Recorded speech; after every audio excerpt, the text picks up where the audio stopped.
पुलिसकर्मी पर हमला करने वाले दो कुख्यात अपराधी को दिल्ली की क्राइम ब्रांच ने इनकाउंटर के बाद गिरफ्तार किया है। इन दोनों का मकसद इलाके में दहशत फैलाना और अपना गैंग बनाना था, लेकिन उससे पहले ही दिल्ली पुलिस की क्राइम ब्रांच ने इन्हें धर दबोचा। इनके पास से 2 पिस्टल और कई जिंदा कारतूस बरामद किए गए हैं। ये इनकाउंटर उस वक्त हुआ जब ये किसी बड़ी घटना को अंजाम देने के लिए जा रहे थे। पुलिस ने इन्हें रोकने के लिए भी कहा, लेकिन जब इन्होंने पुलिस पर फायरिंग करनी शुरू कर दी तो उसके बाद जवाबी फायरिंग में पुलिस ने दोनों बदमाशों को गोली मारकर घायल किया और उसके बाद उन्हें गिरफ्तार किया। इस पूरे मामले के अंदर पुलिस आगे की जांच कर रही है। दिल्ली पुलिस की क्राइम ब्रांच की टीम ने कल रात एक मुठभेड़ में दो वांछित अपराधियों को पकड़ा है। ये दोनों अपराधी एक वारदात में आपको याद दिलाना चाहूँगा। पिछले महीने में सुल्तानपुरी के इलाके में एक एफआईआर दर्ज हुआ था, 210 नंबर एफआईआर दर्ज हुआ था। उसमें एक आदमी के साथ रोबरी की वारदात हुई थी और उसको चाकू से भी गोद दिया था इन्होंने। ये विदाउट किसी प्रोवोकेशन के उस आदमी को हिट किया था और उसको चोट पहुंचाई थी।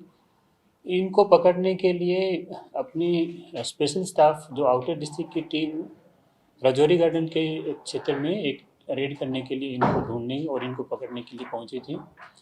पुलिस टीम पर भी बिना किसी प्रोवोकेशन के दो अपराधियों ने, उसी वारदात में शामिल दोनों अपराधियों ने पुलिस टीम पर भी फायरिंग किया था, जिसमें हमारे जो सिपाही संदीप थे उनको 2 गोलियां लगी थी। एक गोली पेट में लगी थी उनको और दूसरी गोली बाएं हाथ में लगी थी उनको। तो वहाँ भी एक मुकदमा दर्ज हुआ था, 185 नंबर मुकदमा तिलक नगर थाने में दर्ज हुआ था। तो इन दोनों अपराधियों को अपनी हमारी क्राइम ब्रांच की टीम भी काफ़ी पिछले 2-3 सप्ताह से ढूंढ रही थी। इन पर सर्च चल रही थी लगातार। कल रात में सूचना मिली थी, देर रात सूचना मिली थी कि इन दोनों का मूवमेंट्स वो द्वारका और छावला एरिया में देखा गया था। तो उस पर इमीडिएट एक्शन लेते हुए अपनी क्राइम ब्रांच की एक टीम ने उनको पकड़ने की एक योजना बनाई और उस योजना के तहत करीब 12-12:30 बजे इन लोगों को एक बिना नंबर प्लेट की स्कूटी पर जाते हुए इनको इंटरसेप्ट करने की कोशिश करी, इनको रोकने की कोशिश की। उस कोशिश के दौरान चूँकि इनका पहले से बिहेवियर ऐसा है कि ये लोग विदाउट प्रोवोकेशन के फायरिंग करते हैं, तो पुलिस टीम भी इस बारे में अपनी एहतियात बरते हुए थी और वैसा हुआ भी। इन दोनों ने पुलिस टीम पर फिर से फायरिंग की और उसमें करीब 4-5 राउंड इन्होंने फायर किया है उसमें रात में, जिसमें एक गोली अपने सब इंस्पेक्टर मोहित हैं उनको लगी है और दूसरी गोली इंस्पेक्टर रामपाल को लगी है। जो दोनों अपनी प्रॉपर तैयारी थी तो बुलेट प्रूफ जैकेट पहने हुए थे, तो दोनों को गोली बुलेट प्रूफ जैकेट में हिट हुई है। दोनों सलामत हैं, उनको कोई चोट ज़्यादा नहीं लगी है।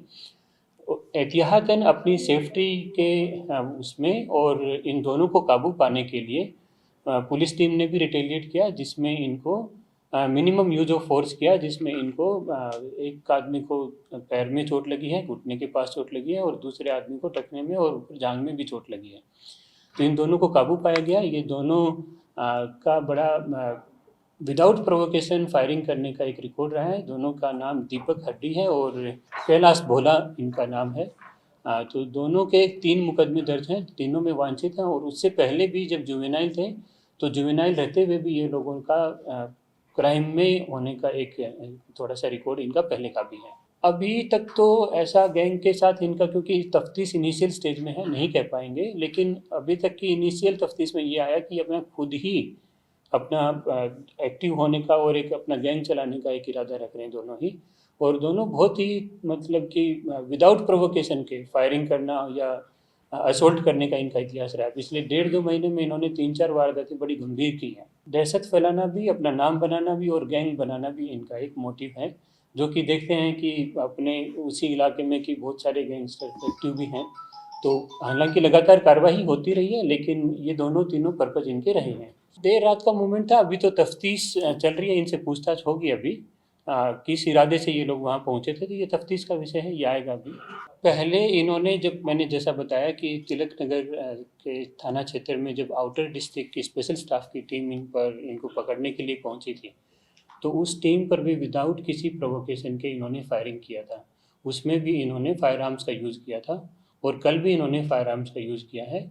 इनकी पूरी सप्लाई चेन कहाँ से ये हथियार लेते हैं, इसकी गहन छानबीन की जा रही है और इसको मुकम्मल तक जाया जाएगा। अभी तो इनके 3 मामले इनके सामने में आए हैं और जब ये जुवेनाइल थे तो इनका जुवेनाइल का पिंक बुक इसमें उसमें कुछ एंट्रीज इनकी हैं, तो वो भी खंगाली जा रही हैं। पूरा गैंग और पूरा नेटवर्क इनका खंगाला जा रहा है।